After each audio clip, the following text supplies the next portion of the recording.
2014 86-й.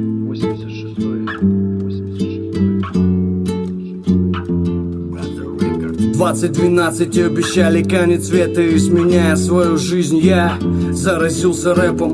Начались куплеты, треки, первый релиз заключил пари с судьбой в борьбе за главный приз. Критика треков, сотни скомканных листов.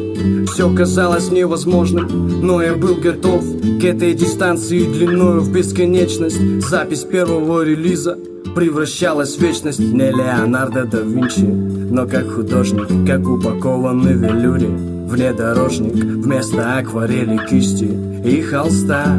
Походу я рисую нехилые текста, мировоззрение излагается в куплетах без угрызений совести. Читаю вам об этом, преувеличивать нет смысла. Это моя жизнь, если кому-то по нутру, тогда держи. В этом альбоме отражение меня, в его создании потрудилась вся моя семья. Все те, кто верит в эти цифры, 8-6 истинные мысли выражаю только здесь. С этой музыкой по жизни до конца хочу расшевелить чьи-то мертвые сердца. Пропагандирую хип-хап, и я уверен, каждый ценитель искусства своему делу верен.